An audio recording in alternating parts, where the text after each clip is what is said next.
On Hebrew, it's a message from the Israelite Brotherhood. It's a message from the Israelite Brotherhood. And this is what I want to touch on in our last days and us real Israelites that's waking up. We having a whole bunch of people that's claiming our heritage that's not Hebrews and that didn't go through the curses. And if we accept them as Hebrews, it's like we disrespecting the Creator. You see, because the Creator not going to miss his mark. You see, the Creator not going to be off. And our history verify that what the Creator said, what happened to the Hebrews, come to pass. So a lot of these people that's claiming the Israelite heritage that didn't go through the transatlantic slave trade or didn't get on ships and have yokes on their neck and taken to a strange land, they're not Hebrews. You know what I'm saying? They are not Hebrews. It's impossible because the Creator let the curses be known by Prophet Moses. And one of the main curses was that if we violate the curses or violate the covenant, which the Creator knew that we Hebrews would break the covenant. And I'm going to show you that we broke the covenant. And I'm going to show that all the Hebrews went into Africa. So all these people that's claiming the Israelite heritage, it's impossible for you to be Hebrews. And then the people who are not really Hebrews, the Jews are supporting these people that are not Hebrews, even though they got pigmentation. Then they are saying that these people are the Hebrews, and they are not the Hebrews. You see what I'm saying? So you got other people that's been claiming our heritage trying to support people that are not Hebrews to keep our heritage off, because if them people didn't go through the curses or didn't fulfill any of the prophecies, then how could they be Hebrews? Because it's a known fact that the whole Israelite nation, the whole Hebrew nation, the northern and the southern kingdom broke the covenant. Broke the covenant for Egyptian religion. You know, we was on Egyptian religion from the time that we left Egypt. Was one of the main reasons why the Creator put them curses out there and told Prophet Moses, to tell us about the curses. It was a contract, that if we got into the promised land and displaced those evil, wicked Amorites and those Canaanite tribes, then we would inherit a blessing and we would be a priestly nation unto the Creator. But if we didn't, then certain things would happen to us and we would be driven off the land. And if we was driven off the land, we couldn't do a covenant that we was supposed to do on the promised land in some strange other land. That's ridiculous. It didn't happen like that, because once we lost the covenant or were kicked out the land, then we would lose our heritage. That's automatically. The Creator said throughout his prophecies, telling his prophets that if we, broke the covenant, that, we would lose our heritage. And that's gonna be, if you turn to Deuteronomy 29, verse 20. And it says, then the Elohim would not spare him, but then the anger of the Elohim and his jealousy shall smoke against that man, and all the curses that are written in this book shall lie upon him, and the Elohim shall blot out his name from under heaven. If you go to Deuteronomy 32:26, 32:26, 32:26, and it says, I said I will scatter them into corners, and I will make the remembrance of them to cease from among men.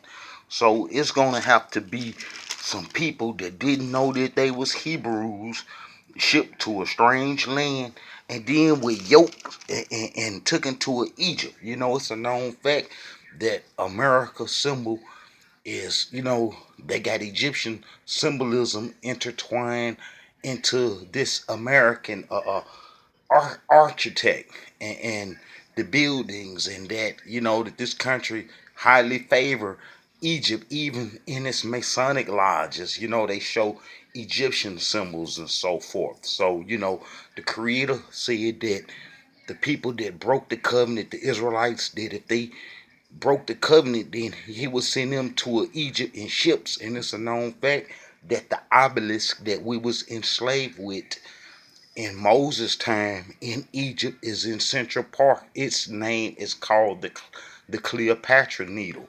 It's the same obelisk that we was enslaved with in Egypt is here in America, and they got all kind of pyramids and Egyptian names for all kind of things that's here in America. So we know that this is the Egypt that the Creator said, and the Elohim said, and the Elohim shall bring thee into Egypt again with ships, by way of I spake unto thee, and there ye shall see it no more again, and there ye shall be sold unto your enemies for bondman and bondwoman, and no man shall buy you. Nobody shall rescue you and buy you out the situation that you was in, and it's a known fact that, this curse right here, to be an Israelite, you would have to fit this curse too. And the Elohim shall bring a nation against thee from far, from the end of the earth, as swift as the eagle flieth, a nation whose tongue thou shalt not understand. We know who that is. We know who that is. And, and it says this, therefore shalt thou serve thine enemies, which the Elohim shall send against thee in hunger, and in thirst, and in nakedness, and want of all things. And he shall put a yoke of iron upon thy neck until he have destroyed thee. So in order to be a Hebrew Israelite, you would have to go through all this. You would have to go through all this to being put on ships, shipped to Egypt like system that honor Egyptian symbolism and a strange land. Okay, the Hebrews, the Hebrew Israelites, we broke the covenant, all the tribes. You see, because it never was any 10 lost tribes. If you go to Second Chronicles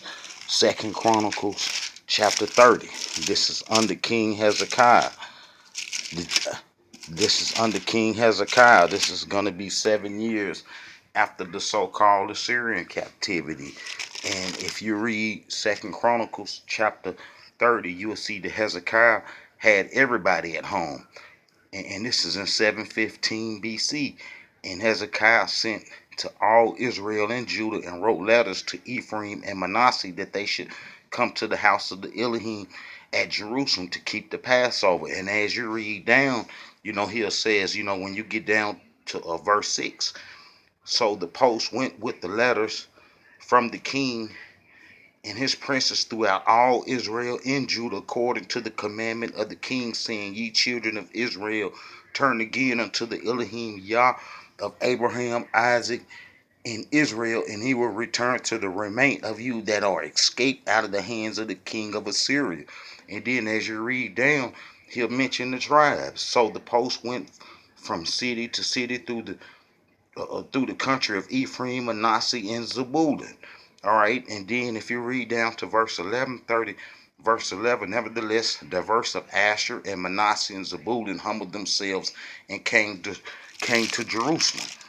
Okay, if you keep on reading and then you get to 30 verse 18, you'll see it says, for a multitude of the people, many of Ephraim and Manasseh, Ishkar and Zebulun, had not cleansed themselves, yet they did eat of the Passover with uh, otherwise that it was written. But Hezekiah prayed for them, saying that Elohim Yah pardon everyone. You see, so them Hebrews was at home. All right, and then what's mostly important, if you go to Second Chronicles chapter 34, you're going to see this is King Josiah. This is in 634 BC. This is a whole entire era. We ain't even dealing with the Assyrian captivity anymore. And you'll see that King Josiah, this is King Hezekiah's great grandson, that he cleaned up the whole Israel. So the whole Israel was still around. And then the tribes that's not mentioned in King Hezekiah days gonna be mentioned in King Josiah days. That's like, as you read down, and, and it says, and so did he in the cities of Manasseh, Ephraim, Simon, even unto Naphtali, with their mattocks round about. Prophet Moses stuttered. So, y'all have to forgive me. He ain't eloquent with the speech, but it's this message that I'm trying to, show you that, that it never was any lost tribes, and that the people who's claiming our heritage is bogus because they don't fit the curses, and that they didn't go into Africa to worship the Egyptian religion. You see, these people that was around in King Josiah days down to 641 BC is when about he come on the throne, and then he cleaned up the whole Israel. The whole Israel he cleaned up, and if you read all the way down to 31, Second Chronicles 34, verse 33, and Josiah took away all the abominations out of all the countries that pertained to the children of Israel, and made all that was present in Israel to even serve the Elohim their Yah. All his days they departed not from following the Elohim, the Father, the Yah of their fathers. So them Hebrews that was around, everybody that was around, all the tribes that was around in King Hezekiah and King Josiah day would be around during the Babylonian captivity, because the Babylonians came immediately around about 595 BC when they took the prophet Ezekiah and them on to Babylon. Well, the whole Hebrew nation went into Africa and said that we was going to do the Egyptian religion. And if you read chapter 44, verse 15, chapter 44, if you read chapter 44 of Jeremiah, you'll see that we all went into Africa. So anybody that didn't go into Africa, you know, can't be Hebrews, because that's where the whole Hebrew nation went. So it wasn't no Assyrian captivity like they say. The Syrians took away 3 tribes. I'm going to try to squeeze that in too. All right, this is chapter 44. All right, and as you read, we know that the word Jew is new. All right, chapter 44 and verse 2. Then said the Elohim of hosts, the Yah of Israel, ye have seen all the evil that I have brought upon the Jerusalem and upon all the cities of Judah, and behold, this day there are desolation, and no man dwelleth therein. Either you was that 1% that was taken to Babylon, or you was the millions that went into Africa. Remember that Prophet Jeremiah was around in King Josiah days, and he'll tell you this as you read it, and it says, this is Jeremiah, first chapter, and the words of Jeremiah, the son of Hezekiah, the priest, that were in Anath in the land of Benjamin, to whom the word of the Elohim came in the days of Josiah, the king of Ammon, king of Judah, in the 13th year of his reign. So prophet Jeremiah was around, and all the tribes of Israel was around. And we went into Africa to worship the Egyptian religion. This was during the Babylonian wars. We said we didn't want to do the covenant no more. We was basically tricked out of our covenant because the Egyptians put us on the Egyptian religion after they killed King Josiah for cleaning the Egyptian religion up. So, this is what we said. This is chapter 44, verse 15, 16, 17, and 18 is the most crucial verse, because it showed the state of mind that we was in. Then all the men which knew that their wives had burned incense unto other gods, and the women that stood by a great multitude, even all the people that dwell in the land of Egypt and Pathros, answered Jeremiah, saying, as for the word that thou hast spoken unto us in the name of the Elohim, we will not hearken unto thee, but we will certainly do so whatever thing go forth out of our own mouth, to burn incense unto the Queen of Heaven, and to pour out drink offerings unto her, as we have done, we and our princes in the cities of Judah and in the streets of Jerusalem. For then had we plenty of food, and were well, and saw no evil.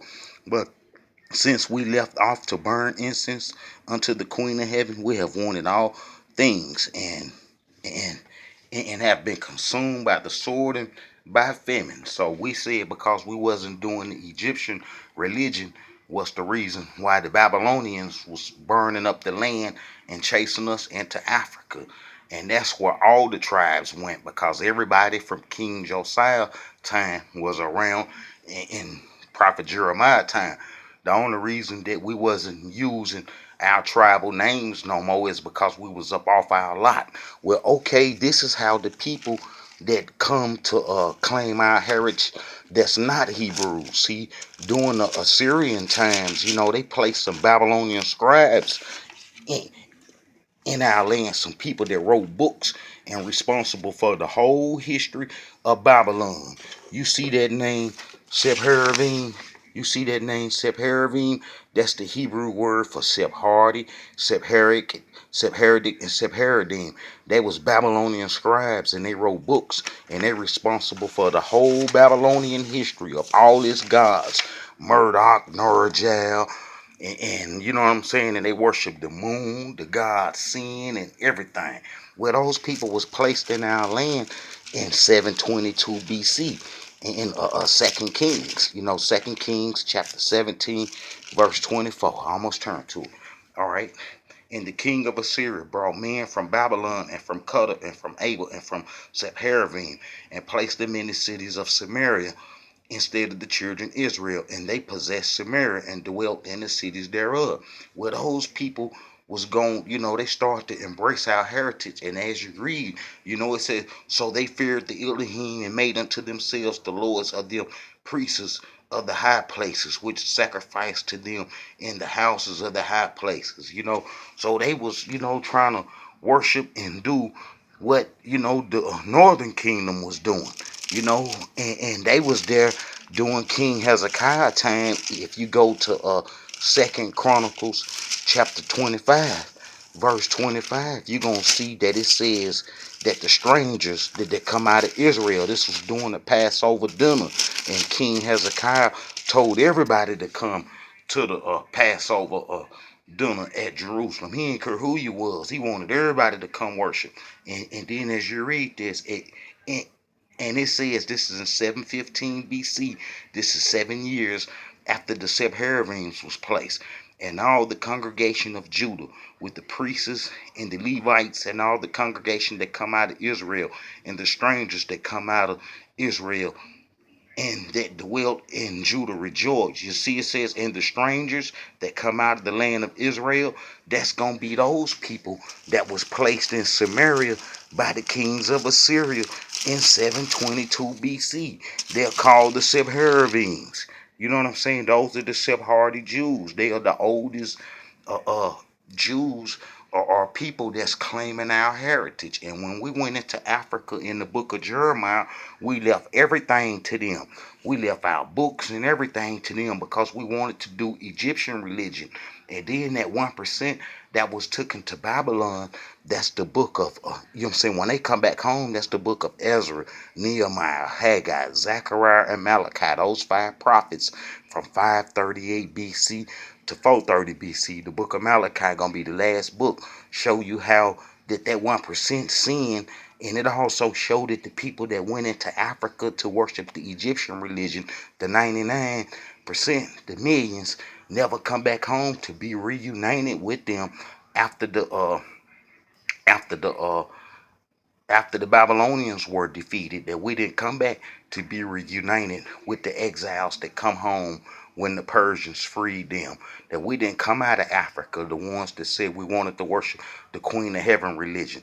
You see, and then the exiles that come home from Babylon, if you read their books, they sin so bad that that's why the Greeks come in and destroyed them and killed that 1% so fast that it hardly left a trace in history. But I got videos covering that history.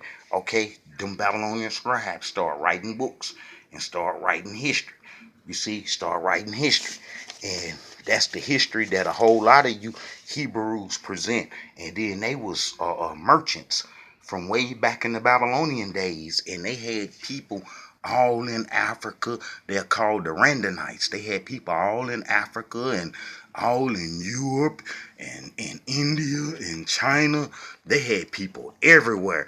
And whenever they went there, they converted them people to Judaism. And that's why come those people that worship Judaism outside of the promised land that go back to them days, 332 BC and on down, because the Hebrews went into Africa to worship the Egyptian religion. We abandoned the covenant.